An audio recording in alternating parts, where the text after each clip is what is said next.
mesdemoiselles et messieurs, bonjour et bienvenue sur ce numéro de LIT, votre émission bilingue exclusivement consacrée donc à la littérature de la diaspora africaine. Nous parlerons généralement de la littérature des amoureux, donc du livre et de l'écriture. Je suis Dean Mamadou. Mon invité de ce jour est Alphonse Do. Alphonse est écrivain, poète et auteur donc d'un nouveau recueil de poèmes. Gène de poète, c'est le titre de son recueil de poèmes. Avec Alphonse, nous parlerons de sa rencontre avec l'écriture, de ses inspirations, donc aussi de ses influences littéraires. Et plus loin dans l'émission, nous parlerons donc de ses projets qui sont en cours, après bien sûr avoir parlé donc de son recueil de poèmes. Donc restez avec nous.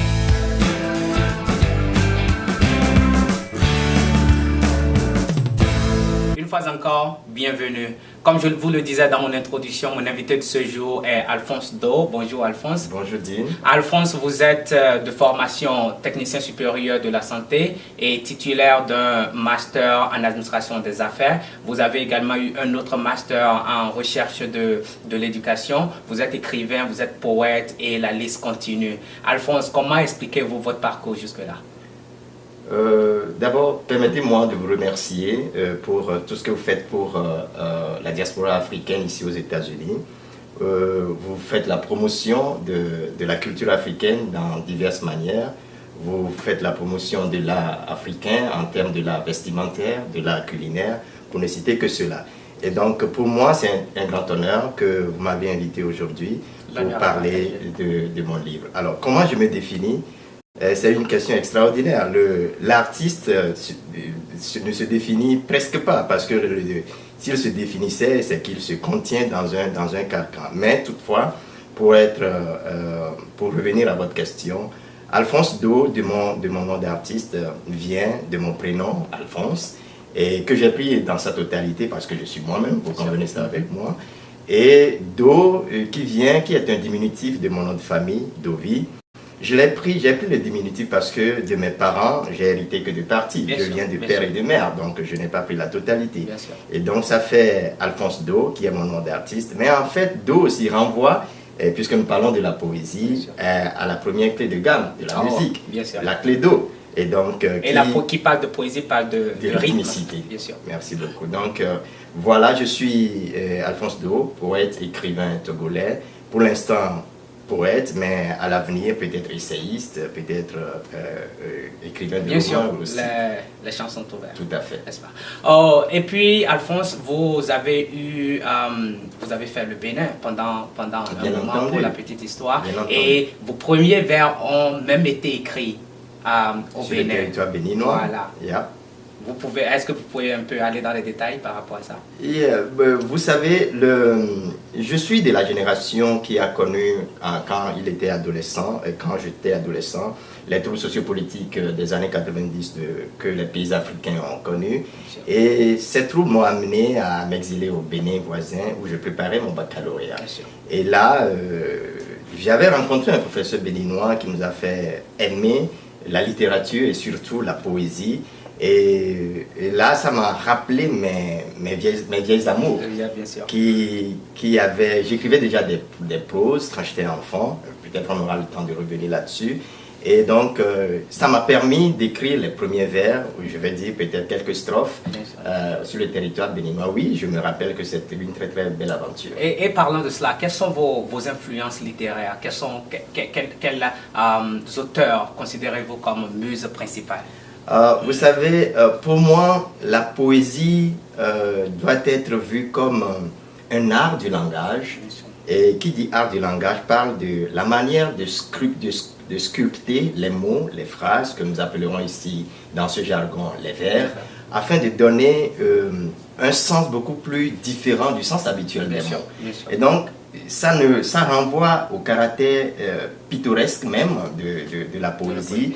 Qui veut dire peinture, et donc la poésie doit avoir des reliefs.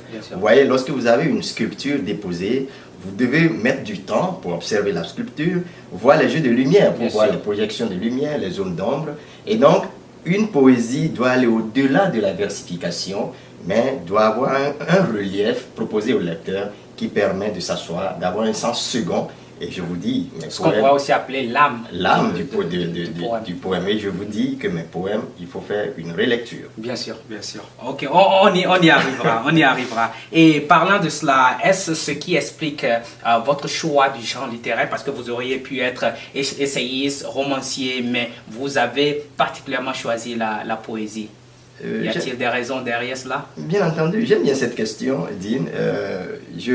Vous savez, quand vous avez un jeune garçon qui est né orphelin de père, c'est forcément, et qui a grandi dans une grande famille, mais à la popote de la grand-mère, où l'activité principale, c'est les chants. Vous voyez, vous avez l'absence du modèle paternel à qui ressembler, qui fait absence. Donc, forcément, pour combler ce vide, j'écrivais déjà pour me consoler à travers mes peines, mes angoisses, mes incompréhensions. Et quand je revois ces notes quelques années plus tard, c'est de véritables prose que je faisais déjà. Et donc ma personnalité va de pair parfaitement avec le choix avec du genre la poésie littéraire. et avec mon sens d'analyse, poésie, bon peut-être aussi essayisme, mais je ne me vois pas très bien comme romancier. Ok, ok. Peut-être que c'est des chemins à exploiter.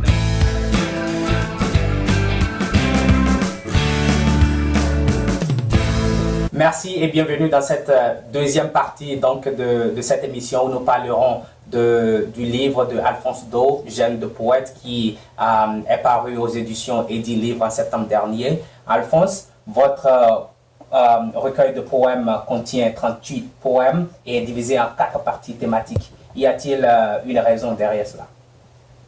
Dean, j'apprécie votre sens d'analyse. Oui, vous savez, mon recueil de poèmes Jeune de poète est plein de symbolisme. Non seulement symbolisme quand on prend les poèmes un par un, mais aussi symbolisme lorsqu'on prend d'abord même le titre de l'ouvrage. Quand vous prenez Jeune de poète, ça mérite que vous asseyez pour dire c'est quoi Jeune? Est-ce que Jeune en tant que Jeune éprouvé par rapport à une difficulté, on va parler de difficulté. Est-ce que c'est Jeune en tant que patrimoine génétique? Vous voyez, donc ça mérite. Je sous-somme le dernier. Et effectivement, c'est Jeune en tant que patrimoine génétique parce que mes parents, que ce soit des deux côtés, le côté maternel et paternel, étaient déjà des chantres de la musique traditionnelle africaine. Et donc, voilà, et donc ils ont beaucoup des répertoires en termes de chansons traditionnelles africaines, et c'est dans cette ambiance-là que moi j'ai passé mon enfance. Et cela reflète aussi votre formation en tant que technicien supérieur de santé. Je vois là où vous êtes dans le domaine médical. Qui est un art. Bien sûr. Puisque la médecine aussi est un art. Donc, ayant ce patrimoine-là, et vous voyez, vous ne pouvez que avoir de symbolisme lorsque vous parlez des choses. Et le chiffre 38, bien entendu, a une signification. J'avais 38 ans lorsque j'ai déposé l'ouvrage pour la lecture et pour l'édition pour la première fois. Bien sûr. Donc c'était représentatif de vos bougies. Absolument. Okay. Et les 4 parties thématiques? Les 4 parties thématiques, c'est juste pour dire quoi? C'est juste pour dire qu'en réalité, lorsque vous voulez mettre par exemple, vous faites l'image, ou encore là, un symbolisme, lorsque vous faites l'image d'une voiture qui veut aller très loin, et qui veut s'avancer, il faut au moins les 4 roues, n'est-ce pas? Bien sûr. Et donc, chaque partie veut dire que on est prêt pour s'avancer. C'est un premier du genre, mais il y aura 12 écritures qui vont suivre. Bien sûr, j'aime cela. Donc, l'ouvrage sort sur le poème intitulé le patrimoine, où vous payez les images d'un Gondwana tumultueux et trouble qui s'est érigé en patrimoine donc pour ses enfants. Mais à y réfléchir, j'ai le sentiment que vous payez beaucoup plus l'actualité que la mémoire. Vous creusez, hein? Vous creusez très bien, et ça me donne une très bonne impression de vous. Effectivement, c'est vrai, quand on parle du Gondwana, on est tous portés vers l'idée passéiste des choses, mémoire des choses, mais en réalité, on vit dans le Gondwana. Et quand je dis dans les moelles, je vais même pour être beaucoup plus précis, vous dire les premiers vers de ce joli poème. Je dis, dans la jungle de sa pensée verte et mouvante, sommeil des fauves lointains du Gondwana, à l'ombre farceuse des arbres millénaires, dont le charme des fruits conserve bien leur état. Alors, quand je dis dans la jungle de la pensée mouvante, la pensée humaine est une pensée dynamique. Bien sûr, n'est-ce pas? Et quand on dit le ver, c'est dynamique. Le ver est en pleine croissance, n'est-ce pas? C'est dynamique. Mais quand on dit sommeil des fauves lointains du Gondwana, cette pensée humaine, en réalité, l'homme est un produit. Bien sûr. Et l'homme est un produit de deux choses, de son patrimoine génétique et aussi des lois de la société, c'est-à-dire les contraintes éthiques et morales. Et donc, il est la résultante de ces deux composantes. Et l'homme, qu'on dit aujourd'hui, ne peut pas exister sans qu'on ne parle de son patrimoine génétique. Et d'où vient ce patrimoine génétique? C'est les gènes. Ces gènes viennent de très loin. Des aïeuls, des aïeuls, des aïeuls, des aïeuls. Et quand on remonte le temps, on tombera dans le Gondwana, n'est-ce pas? Mais on parle de l'homme nouveau, comme vous et moi aujourd'hui. Et donc, ça veut dire que ce poème en particulier veut dire que l'homme qu'on voit aujourd'hui conserve. Je n'ai pas envie de donner un sens univoque de mes poèmes. Bien sûr. Ça pourrait dire. Vous voulez le laisser ouvert à l'interprétation. Bien entendu, voilà, mais ça pourrait dire que l'homme sait conserver les instincts animaliers qui, dans toutes ses dimensions, l'agressivité, le meurtre, les bonnes choses, mais qu'il sait aussi se ressourcer des fois, parce qu'à la fin, je parle des vallées asséchées qui sont revivifiées par la source de jouvence, qui sait aussi, parce qu'il y a un rappel à l'ordre que la morale de la société humaine lui fait, qui sait aussi marquer une pause, s'observer dans le miroir pour dire, écoutez, j'ai fait une erreur, je vais retourner pour faire des choses. Bien sûr. Donc c'est en quelque sorte. Et on pourrait continuer par creuser aussi. Dans un autre de votre poème est intitulé Le pénitencier, que j'ai particulièrement aimé. Oui. J'aimerais en fait vous lire une partie donc du pénitencier. Dans ce pénitencier drôle et immatériel, les murs des geôles se dressent par la parole et la mémoire n'est qu'un ferment culturel quand l'horloge reste témoin de cette rage. Pouvez-vous vous expliquer? Wow. Oui, vous savez, c'est comme je le dis toujours, c'est la dualité, les conflits entre l'homme et la société. L'homme en tant qu'animal qui veut s'afficher avec tout ce qu'il a comme animal, mais qui est contraint de faire avec les normes sociales. Donc, quand je dis dans ce pénitencier drôlement immatériel, c'est que l'homme veut s'exprimer, n'est-ce pas? Mais il est contraint par quelque chose. Qu'est-ce qui contraint l'homme? C'est les lois. C'est les lois de la société, qu'on ne voit pas, qui sont irréelles, n'est-ce pas? Mais qui contraignent l'homme. Mais dans cet essai-là, c'est là où je trouve toute la fascination de voir l'homme. Il essaye par moments d'échapper, il essaye par moments, il est rattrapé par les lois de la société. Et donc, mais cette prison dans laquelle l'homme vit n'est pas observable. Mais l'homme lui-même, en tant qu'entité sociale, sait qu'il y a une contrainte qui doit lui faire faire des choses qu'il n'aime pas forcément, peut-être, mais qui doit lui faire des choses que la société aime. Voilà. Et il fallait vous écouter pour comprendre ça comme ça, parce que j'avais une toute autre interprétation que je pourrais aussi passer du temps à expliquer, mais puisque... Mais qui est en concordance. Non, bien sûr. Et c'est ça la beauté de la poésie. Voilà, c'est ça la beauté de la poésie. Donc, comme on l'aurait espéré de tout poète, vous avez consacré une bonne partie, et surtout la dernière partie donc, de votre recueil de poèmes, à parler de l'amour. Mais de l'amour, pas comme on en trouve tout le temps dans les recueils de poèmes, pas seulement de l'amour éprouvé à l'endroit d'une femme uniquement, même si cet amour aussi était décrit. Donc, ce qui me frappe surtout dans cette partie, c'est la singularité avec laquelle vous décrivez chacune des instances où votre cœur a été sollicité. Souvent, il est monnaie courante donc de constater que des poètes recyclent les mêmes mots, les mêmes sentiments, les mêmes images, mais les vôtres sont différentes. Comment est-ce que vous arrivez à faire cette distinction-là chaque fois, que ce soit votre amour en tant que père, votre amour en tant qu'époux, votre amour en tant qu'ami ou en tant que membre de la société? J'aime bien. Vous avez vraiment parcouru l'œuvre et ça me fait énormément plaisir. Effectivement, comme vous l'avez même dit, chaque amour est singulier. Vous voyez, chaque expression émotive est tout à fait singulière.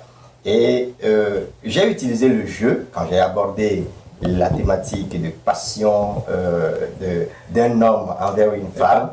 Mais il y a aussi un autre poème qui j'ai utilisé le jeu, mais je parlais surtout de ma fille. Bien sûr. Le sourire de mon bébé Bréni, c'est ma fille. Et là, c'est l'amour, comme vous l'avez dit, d'un père envers une fille.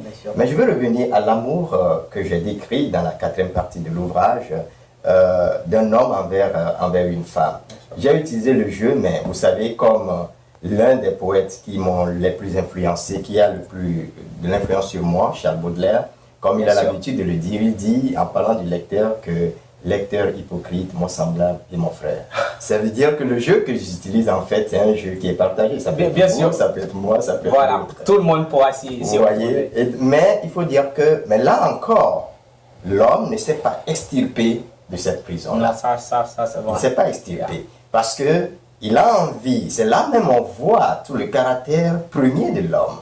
Il a envie de faire les choses telles que son cœur le veut, mais de l'autre côté, il voit une contrainte que peut-être la femme lui impose. Bien sûr. Qui de temps en temps, il cherche à s'échapper pour retrouver son identité en tant qu'homme, mais le désir de l'amour qui le pousse à aller vers la femme fait qu'il doit faire des concessions pour toujours garder l'élan de cet amour-là. Et c'est ça même la beauté de l'harmonie du couple, c'est le savoir faire des concessions, le savoir laisser aller sur certaines choses auxquelles on tenait pour pouvoir donner de la place à l'autre. Absolument. Cela va nous amener donc à la fin donc, de cette deuxième partie. Dans la prochaine partie, nous parlerons donc des projets futurs de Alphonse Do, donc restez avec nous.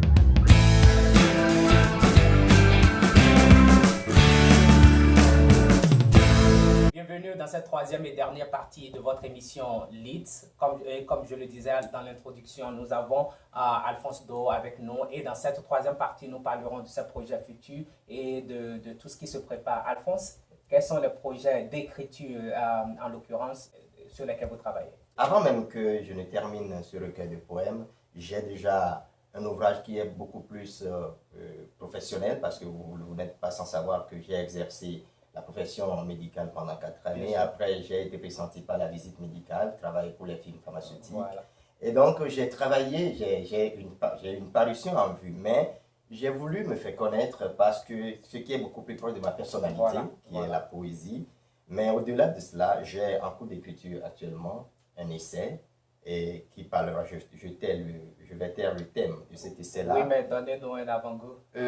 Ça va parler voilà encore, de l'homme dans les contraintes sociales, mais que... Donc, toujours cette dualité-là, ce conflit entre l'individu, la société. Voilà. Oui, parce que si vous voulez changer la société véritablement, il faut travailler sur l'unité sociale qui est l'homme. C'est lui seul que vous pouvez changer.